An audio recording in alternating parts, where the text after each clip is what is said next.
This video will briefly explain how this bandsaw works, as I don't have an instruction manual for it. First and foremost, which is fairly simple, is the on and off switch. When I first bought it, I thought the bandsaw was broke because I was pushing and pushing and pushing and the bandsaw wasn't working. What I found out was you actually lift the cover up and there's a switch underneath. You push this switch and off you go. That one there stops it. That's purely just to stop the bandsaw. To actually start it, there is the switch underneath. So yeah, push that switch there. Bandsaw starts. Push it. This one. Bandsaw stops. A couple of other things. 3 knobs and 1 nut on the back. First knob on the top. This adjusts the tension of the blade on the 2 wheels. I'll just show you those wheels. I'll just turn that. They're a bit stiff. Let me put the camera down a second. Turn it anti-clockwise. So it faces like that, and the cover should come off. Probably another two-handed job. Like there. There we go. And the door just comes off. There's your top wheel. Same with the bottom. Turn the catch anti-clockwise.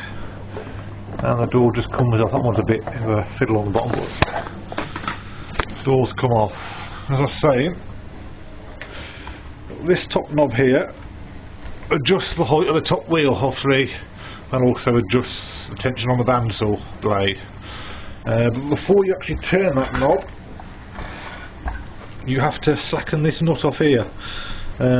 This nut here actually holds the wheel to the back of the bandsaw. So if you slacken this nut off first, then you can use this knob on top to adjust the tension. Taking the the saw blade out, pretty easy.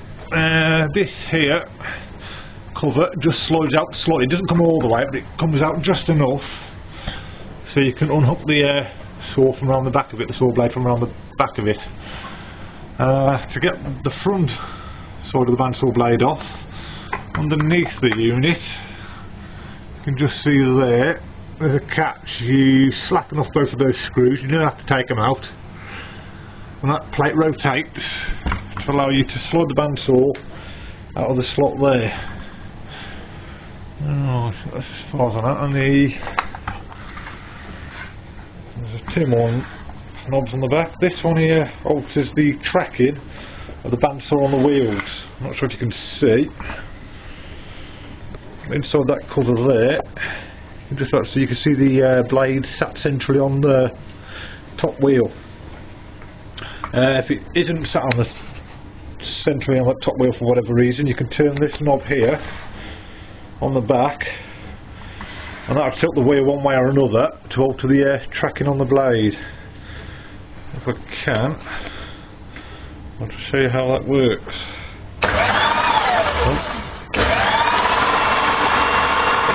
Blades in the middle. If I rotate it anti-clockwise, off to the left. Rotate it clockwise, and the blade goes off to the right. Ideally you want it sort of in the middle, I think. Not there. And the final knob is pretty self-explanatory if you look at it. You've got the blade guide there. If you slacken this off, that'll allow you to raise and lower the guide. All pretty easy once you've done it once or twice. The guides, as far as I know, all they are is little tiny blocks of wood, and the blade sits in between those 2 blocks of wood to stop it from twisting. There is a bearing behind, but it doesn't actually do a great deal at the moment. I've never actually had that spinning and guiding the bandsaw blade properly, but it works quite well without it. Something you may want to get fixed. That's all I can think of at the moment. Any questions, send me an email. I'm sure I'll try my best to answer them. These covers, to go back on, they're not that cleverly fitting, so they're slightly warped over time. But top and bottom there are two hooks. Easy said than done. That's it, they just hook over there, and then with a bit of a waggle on the front you've got the catch on the back there, enters that hole there.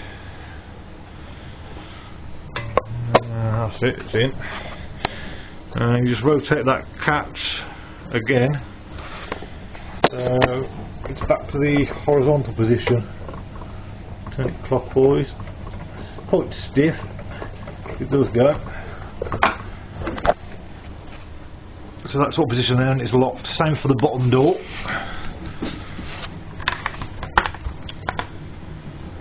Catches on the back, but you can't actually see if the catches are located. You can feel by feel. You can feel whether the catches are located properly. Same again. Catch and its respective hole. That's it. Clicks together. It is a two-handed job to turn these. I'll see if I can do it with one hand. That's it. Just turns around to the horizontal, and that door is now locked closed. That's about it. So, as I say, that's to tension the blade when you change it. You need to slacken this off first to tension the blade, and once it's tensioned properly, tighten that back up. It does actually say on top, which sort of makes sense. Maximum tension setting, do not over tighten, which means don't compress that spring more than 14mm. I think it's about 16, 18 at the moment, and that's fine. I find if you do over tighten it, the wheel rubs against the top of the case, which isn't too clever. Again, this wheel here alters the tracking of where the bandsaw blade sits on the top wheel, and you've got the viewing hole just there. When you first change the blade, it's preferable to spin the bottom wheel with your fingers to make sure the blade is tracking sort of right on the wheel, otherwise it will just throw the blade back off again if it's wrong. I might as well show you that now, some time. So that just turns like that. Door comes off. Same with the bottom one.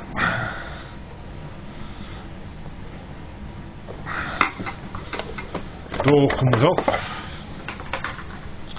So when you first put a blade on, if you power the saw up straight away, it might throw the blade off again, which isn't too clever. So if you just put your finger there, it's quite easy to rotate by hand, and you'll know whether the blade's sort of tracking right on the top wheel. As long as it doesn't throw itself off as you're spinning it by finger, it should be okay to power it up.